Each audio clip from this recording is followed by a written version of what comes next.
So when we have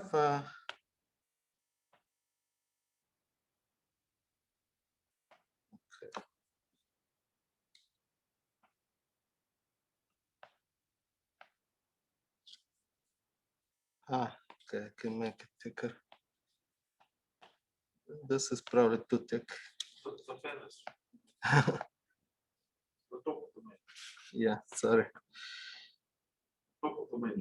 This.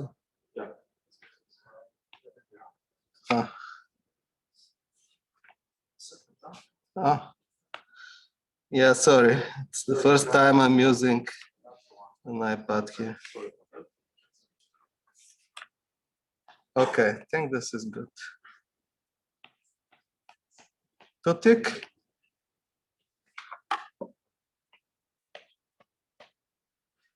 When we have a Lie algebra, of course, can do the universal enveloping algebra.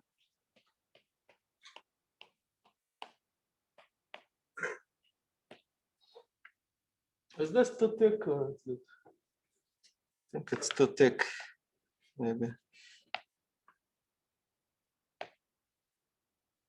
Okay. Or if we take the symmetric algebra, we get the Poisson algebra.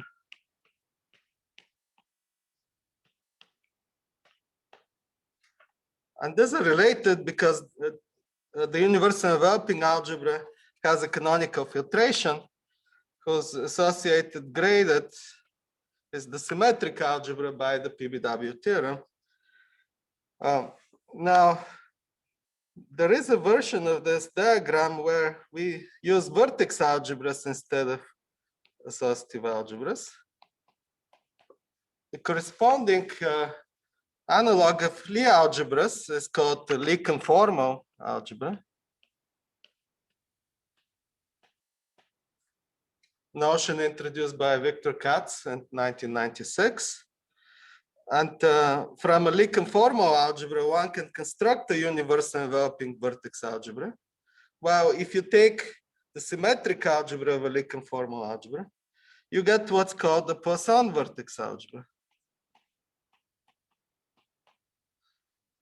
And many of the good examples of vertex algebras admit what's called the good filtration that's introduced by Haisha and Klee, so that when you take the associated gradient of the vertex algebra, you get the Poisson vertex algebra.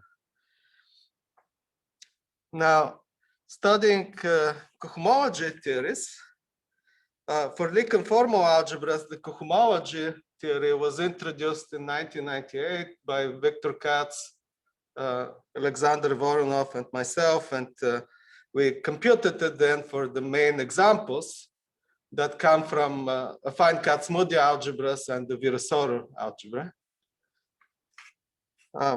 For vertex algebras, much later, cohomology theory was briefly mentioned by Borcherds in his paper mentioned by Jana yesterday, where Borcherds interpreted vertex algebras as commutative associative rings, and then he just said, well, then we can use Hochschild cohomology or perhaps Harrison cohomology.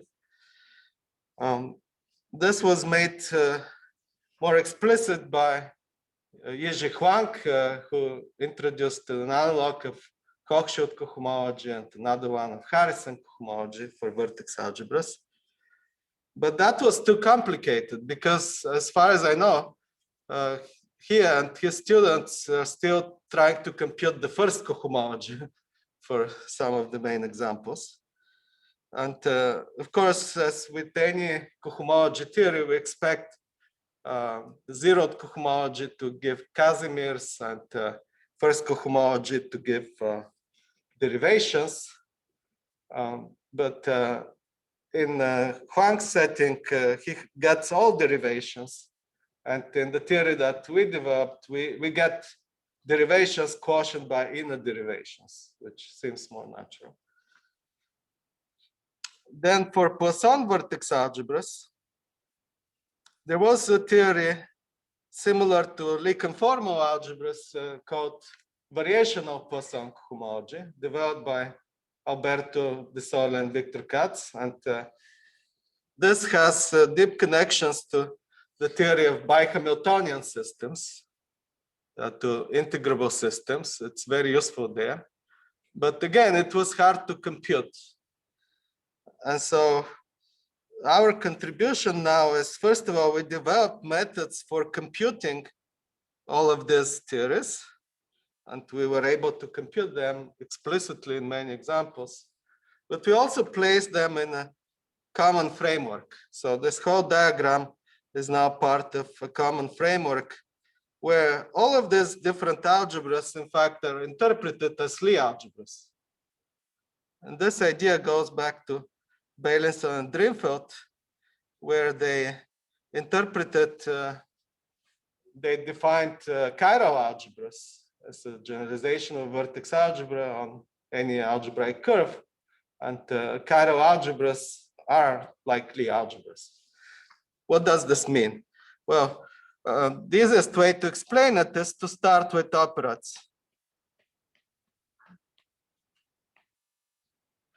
Operats were introduced 50 years ago by Peter May in algebraic topology, and they're still used in algebraic topology.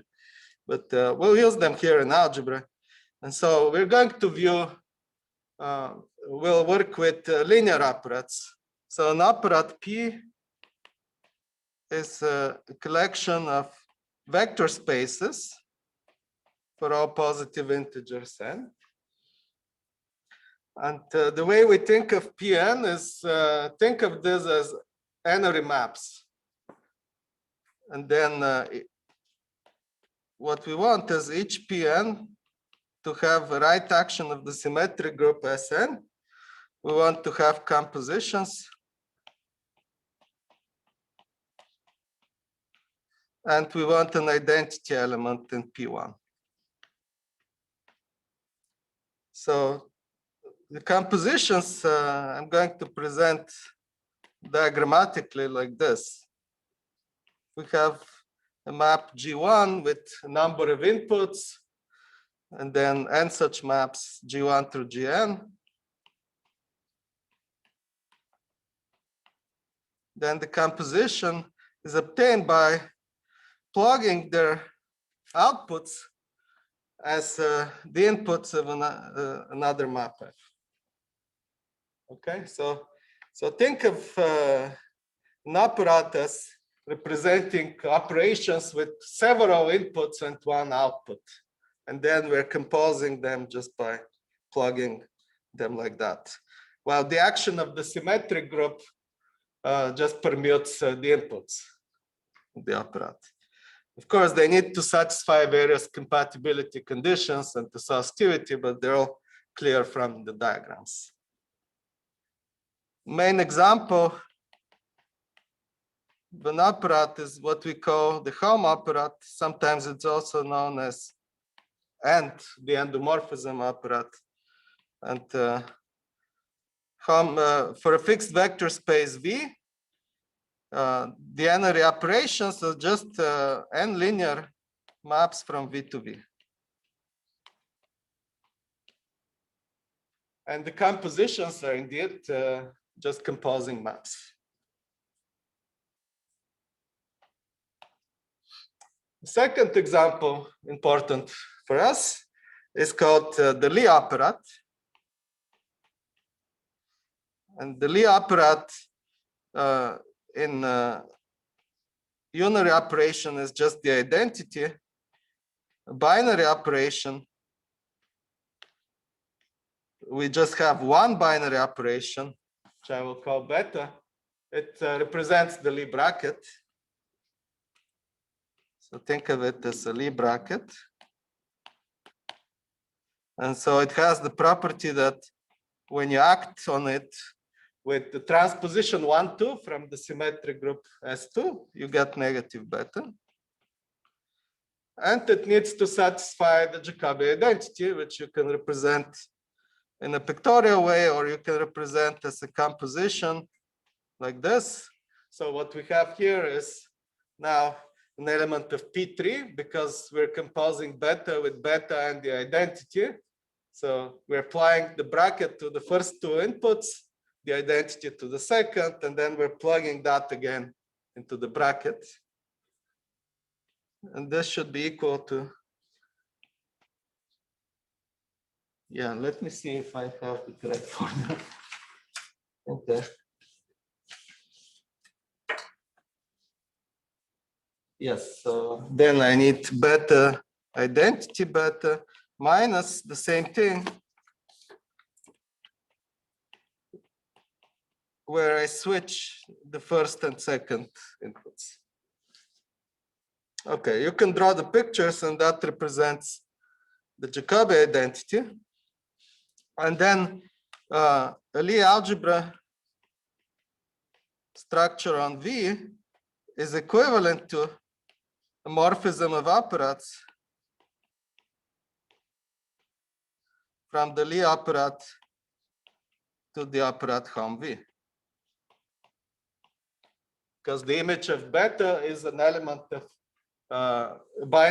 bilinear operation on V, and that's the Lie bracket. It should satisfy the Jacobi identity. And so the main idea is then to represent the Hom operat with other operats and view morphisms from the Lie operat to them. They will behave like Lie algebras. Because of that, we can define the notions of modules, and we can define a cohomology theory similarly to Chevalley-Eilenberg complex for Lie algebras. So the operat that plays this role for Lie conformal algebras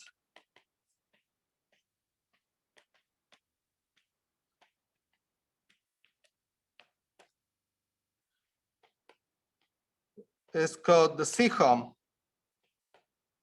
So Lie conformal algebra on V is equivalent to an operat morphism from the Lie operat to the operat C-Hom V. Here V is now a CFD module. This D, or partial, represents the derivative with respect to the formal variable Z of the quantum fields. And then C-Hom V of N. The n-ary operations are now the following. They're n linear maps from V, but not to V, but to a space that we call V sub n, which is polynomials in n variables, lambda 1 through lambda n, quotient by the image of D plus the sum of the lambdas.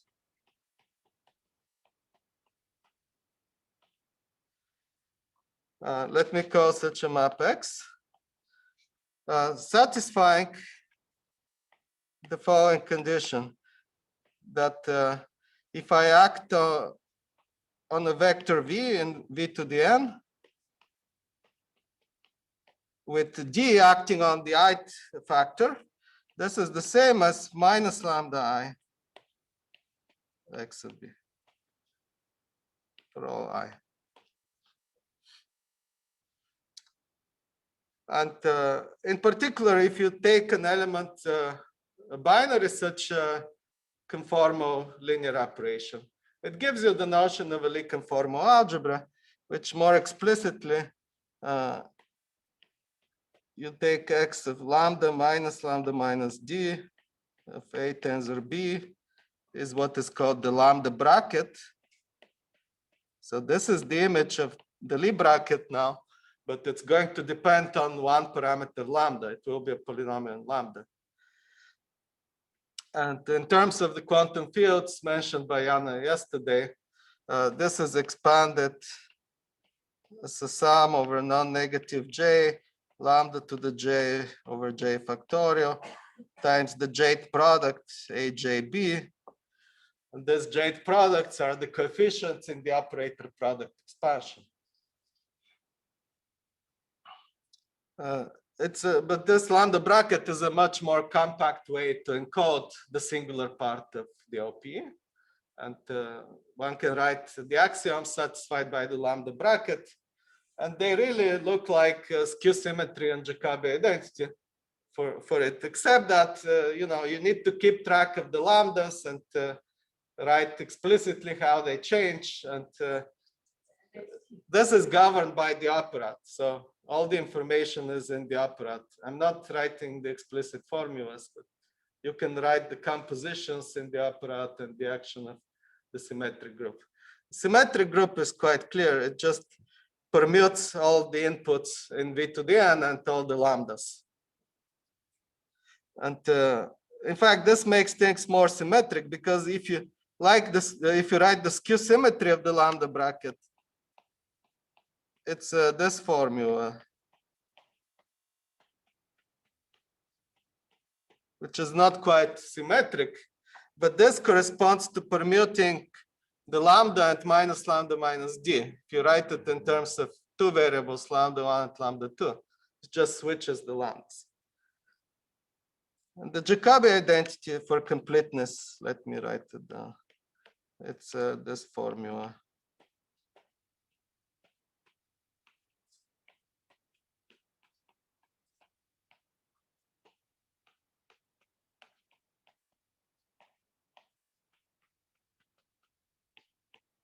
Okay, so it's kind of like the usual Jacobi identity, but we're keeping track of the lambdas. And again, this is governed by the operand. And by the way, this can be generalized to replacing polynomials in one variable d to an arbitrary co-commutative Hopf algebra. And then one can capture the Cartan algebras of vector fields as examples. So here, the main examples of Lie formal algebras, as I mentioned, corresponding to affine Kac-Moody Lie algebras. This is the so-called current Lie formal algebra. It is generated as a CFD module by a Lie algebra G, and then for elements of G, the lambda bracket is just the Lie bracket plus a term that corresponds to the central extension of the loop algebra. So lambda times the level times bilinear form, like a Killing form. So, in particular, if G is a billion, we can get the Heisenberg Lie algebra like that, which is called the free boson. And the second main example corresponds to the Virasoro algebra. And in this case, it is generated by a single generator, because that's the Virasoro field, generates the whole Virasoro Lie algebra. And the lambda bracket is just d plus 2 lambda times L plus a term corresponding to the central extension, lambda cubed over 12 times central element C.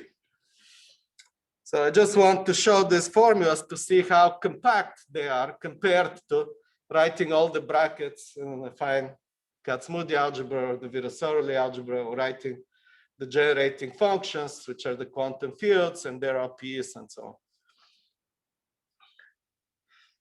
Now, if we take a symmetric algebra over these Lie formal algebras, we get examples of Poisson vertex algebras. We want to identify the central element with the scalar multiple of the identity when we do that. And similarly, if we take a universal vertex algebra over these Lie formal algebras, we get what are called the universal affine vertex algebra, or the universal Virasoro vertex algebra. They correspond to Verma modules. Of course, it's more interesting from vertex algebra point of view to consider the irreducible quotients, but we look at these ones first. They're easier. Okay, so and then, as I said, okay, so this is just for Lie formal algebras. How do you interpret vertex algebras in this language? We introduce what's called the chiral operand. this is an algebraic version of what Beilinson and Driffield did using D modules. In our case, we take translation covariant D modules on the affine line, and they become completely algebraic. We define P chiral of n to be the set of maps. So V is again a CFD module.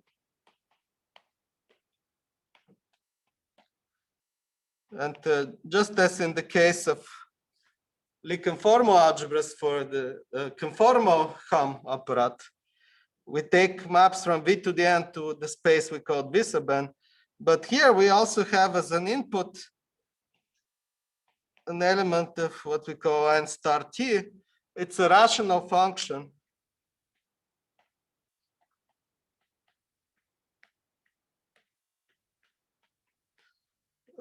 That is translation covariant. It depends only on the differences, and it has poles only on the differences.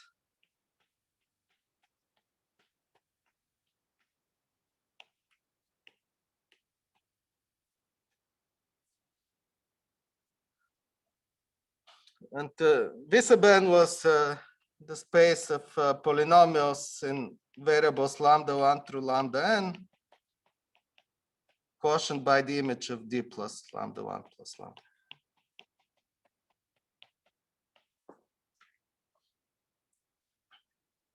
And such maps should satisfy again certain conditions.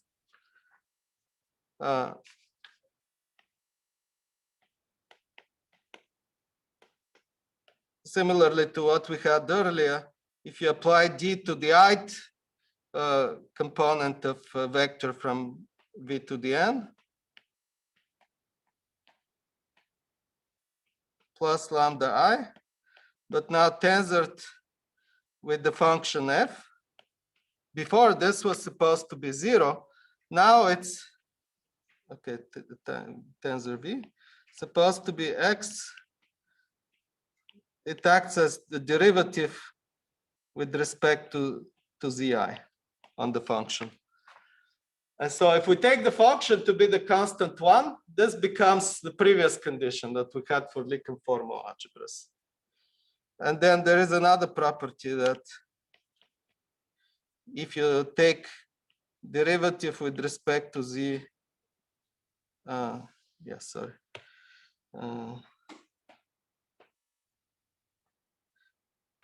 if you take, if you multiply a function by zi minus zj, this acts the same way as derivative with respect to lambda j minus derivative with respect to lambda I.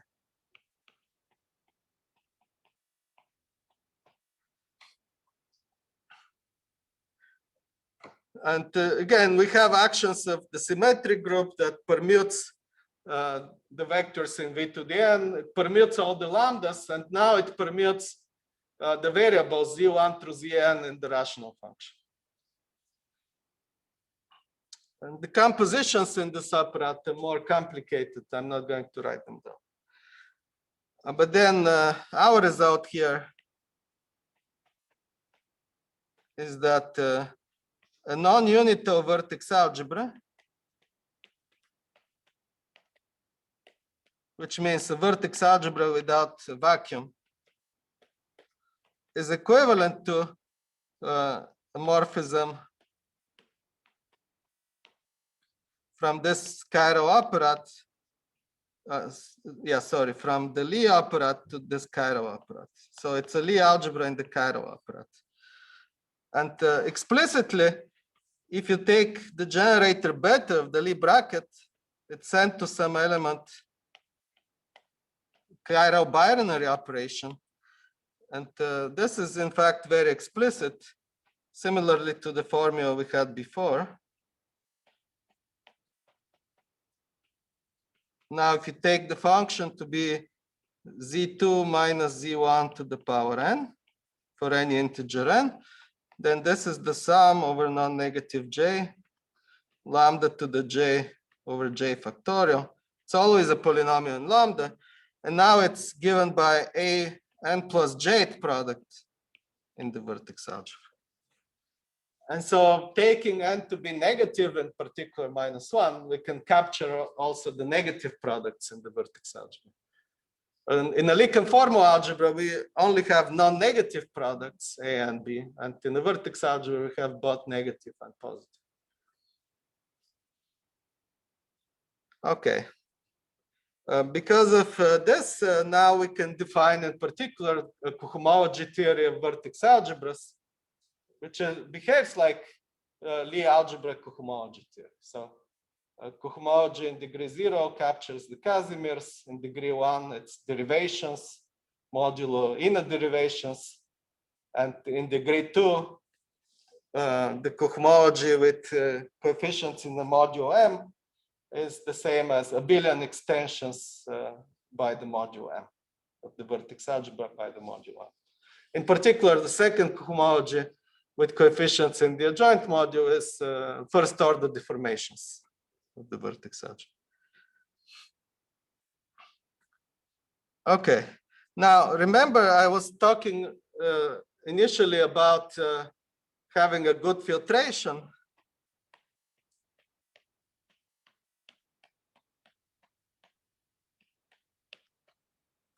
On a vertex algebra V.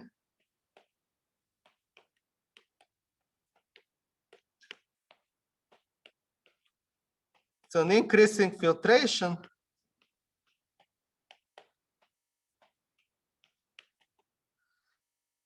such that if you take something from FP and something from FQ, under all the negative products, in particular minus first product, this is contained in FP plus Q.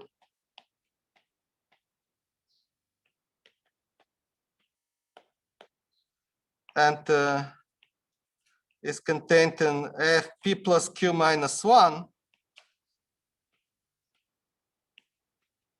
for n greater or equal than 0. So the minus first product, which is the normally ordered product, is of degree 0, and the lambda bracket, which corresponds to all the non-negative products, is of degree -1. Then the associated graded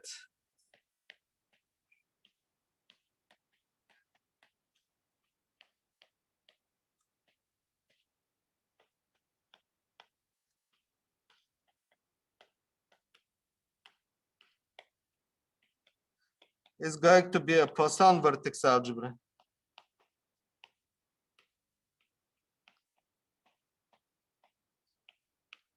which I abbreviate just as PVA. And what's a Poisson vertex algebra? That's easy to define, easier than defining a vertex algebra. It's a Lie conformal algebra, so it has a lambda bracket as before, satisfying skew symmetry and Jacobi identity. And it's also, so it's a Lie conformal algebra. Plus it's commutative and associative now. The normally ordered product in the vertex algebra is neither commutative nor associative, but in the associated graded, the induced product becomes commutative and associative. And then altogether, they satisfy the usual Leibniz rule. If you take A lambda BC, is A lambda B times C plus B times A lambda C.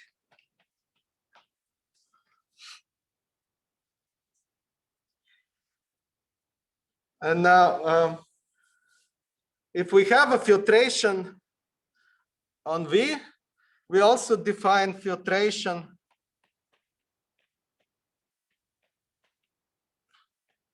on the spaces of rational functions just by counting the number of poles without multiplicities, so the number of divisors. This gives us a filtration on the chiral apparat. And then from here, when we take the associated gradient of the chiral operand, we defined another operand which we call the classical operand.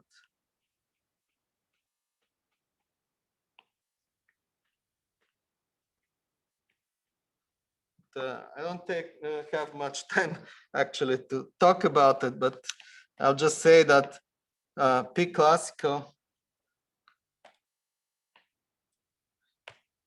the n-ary operations for the classical operand are given as follows. They're described not only for, they're not just n-ary operations, but you have to take a graph. So we take graphs with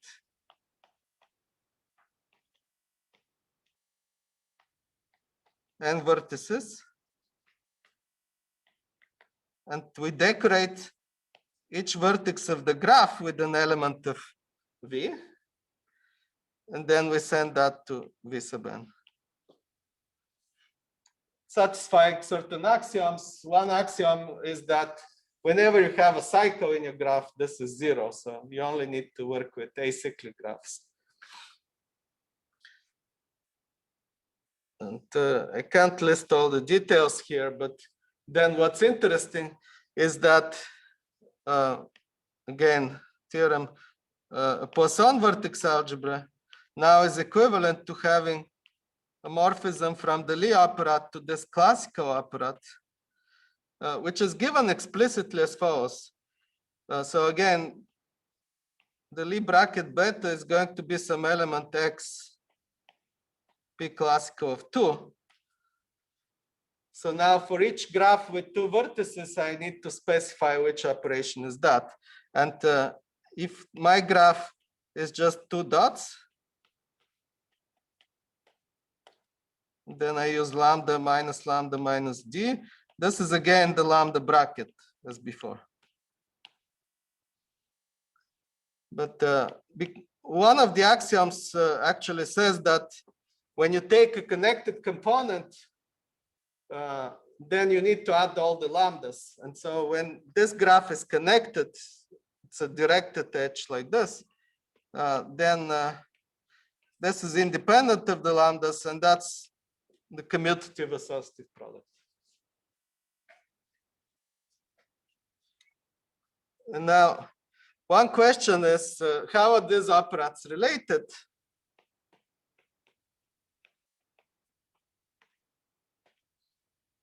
Chiral versus classical operand. We have a paper with this title.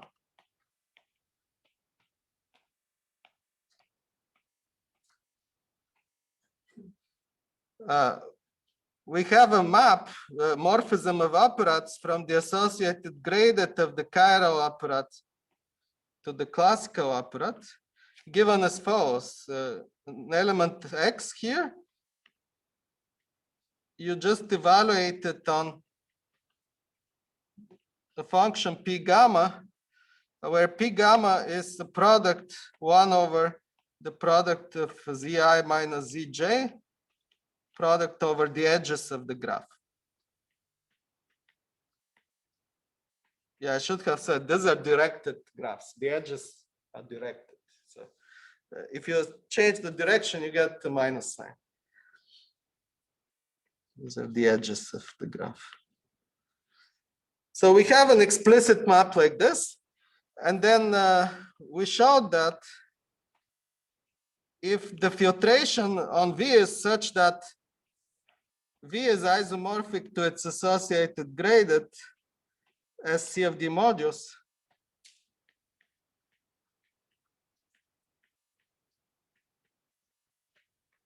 then the above map of operands is an isomorphism.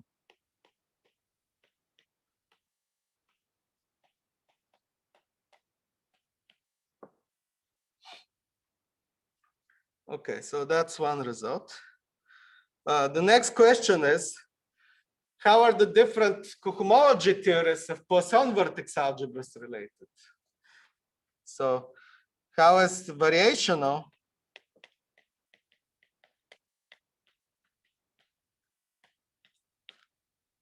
cohomology related to the classical cohomology.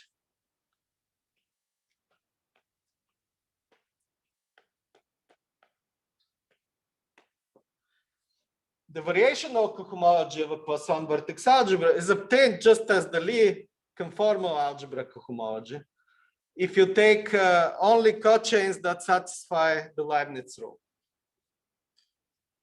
Well, the classical cohomology comes from this apparatus P classical that comes from all possible graphs. So it's much more complicated. The relationship is as follows. First of all, if we take the classical apparatus is graded in terms of the number of edges of the graph. So if we take only graphs with no edges, then the variational complex is mapped to this part, is embedded into the part of degree 0 in the classical complex, where you just send this to graphs with no edges.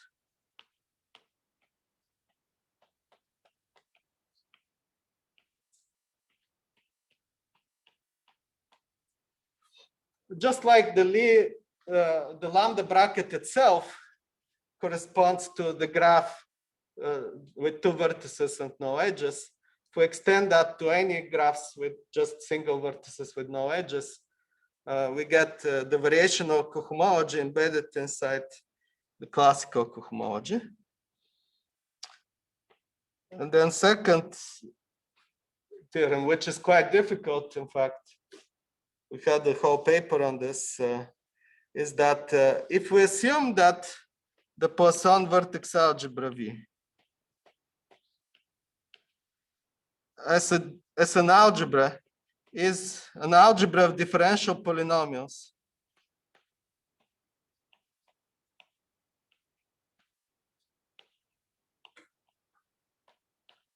infinitely many variables.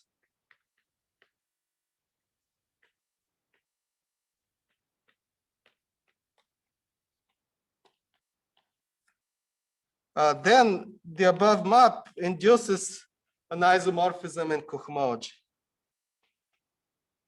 The variational Poisson cohomology is isomorphic to the classical Poisson cohomology.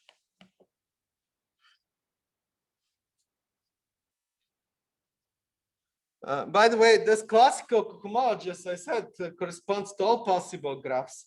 And if you take it in top degree for graphs with the maximal number of edges, this will be connected graphs, again, without cycles. Then in this case, it gives you the Harrison cohomology of V as a commutative algebra. So it's quite interesting, somehow it interpolates between the Lie algebra cohomology and the Harrison cohomology. But when V is a algebra of differential polynomials, the differential Harrison cohomology is trivial, and then you can show that everything else in between is trivial, and you only get it in degree 0. Okay, next I want to say a few words about computations.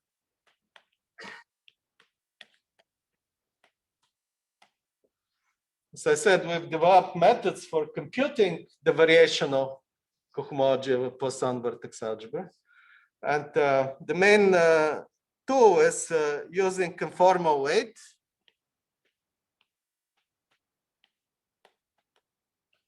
Using an action of the Virasoro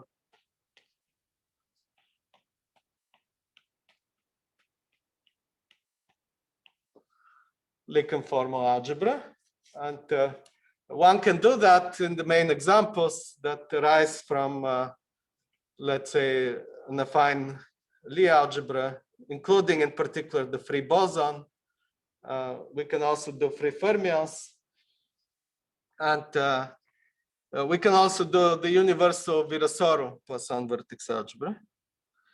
And using that in particular, we can show the following. So for the free, so this is all about the variational cohomology. So for the free fermions,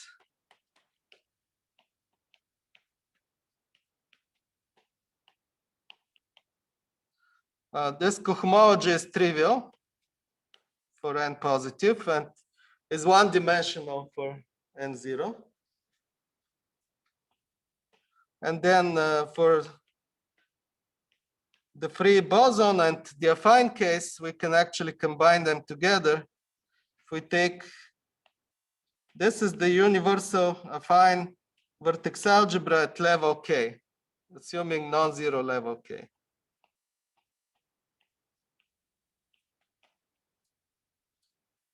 Then we show that this cohomology is isomorphic to HNG with trivial coefficients, some HN plus 1 G with trivial coefficients.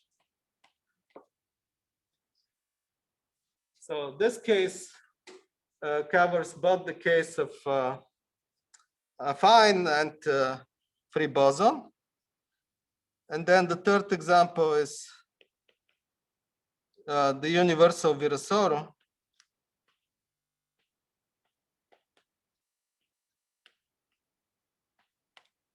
At level C.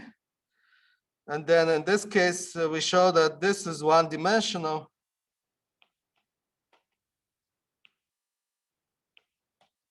For n equals 0, 2, or 3, which is, by the way, the same as the cohomology of the Lichen-formal algebra.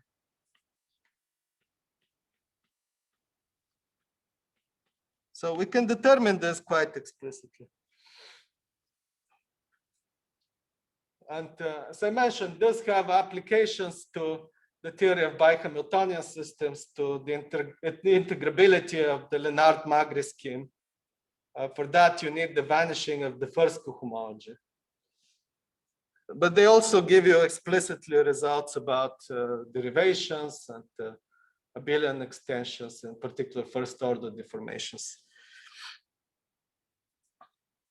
So next, I guess the final part of my talk is to discuss the vertex algebra cohomology.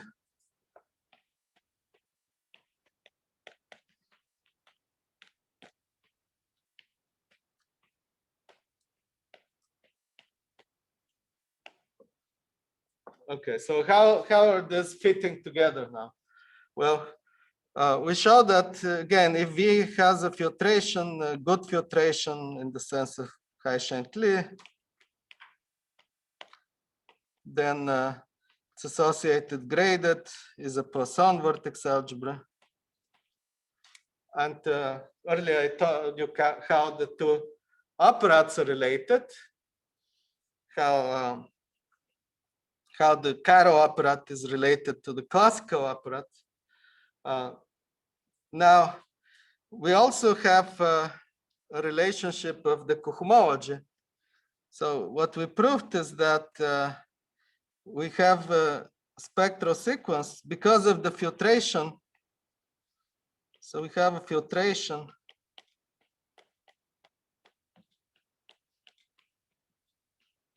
on the Caro operat. This gives us a filtration on the cohomology complex of the vertex algebra, on the vertex algebra cohomology. Because of that, we get the spectral sequence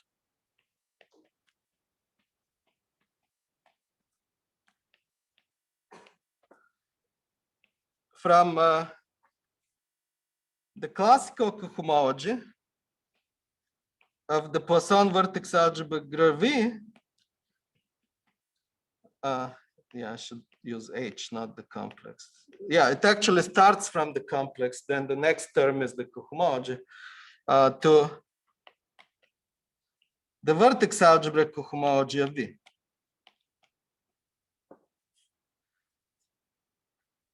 But then when V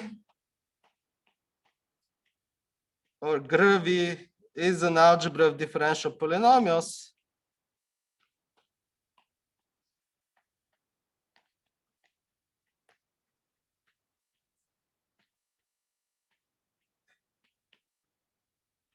by the previous theorem, we saw that this classical cohomology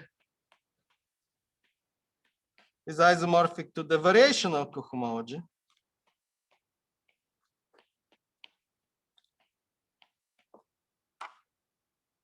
Which we can compute in our main examples. And then using the spectral sequence, we were able to compute the vertex algebra cohomology.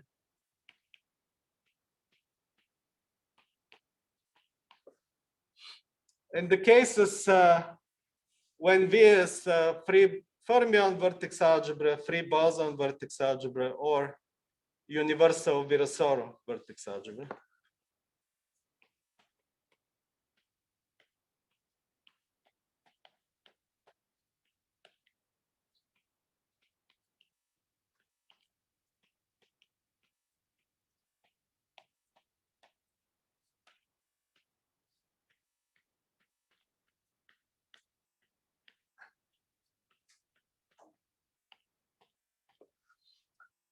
However, in the case of the universal affine, we couldn't quite finish this because there are some complications with the spectral sequence.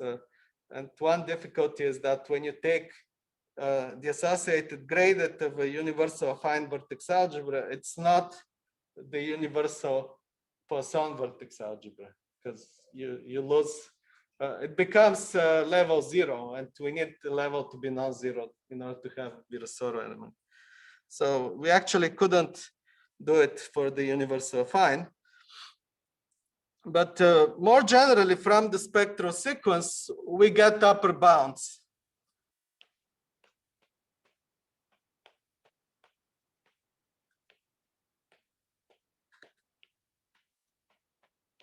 So we get that the dimension of the vertex algebra cohomology of V is bounded from above by the dimension of the classical cohomology of V, of GRV. And then again, for the classical cohomology, when V is an algebra of differential polynomials, that's the same as the variational cohomology. So in particular, from here, we get finiteness of this cohomology in the case of universal W algebras. If V is a universal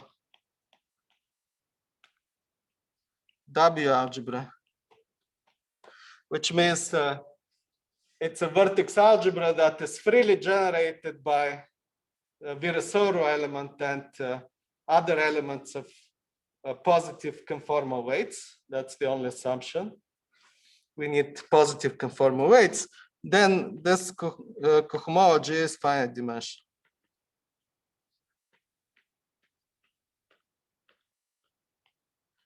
But we don't know how to compute it yet, but yeah, that's our next goal, is to compute the cohomology of universal W algebras.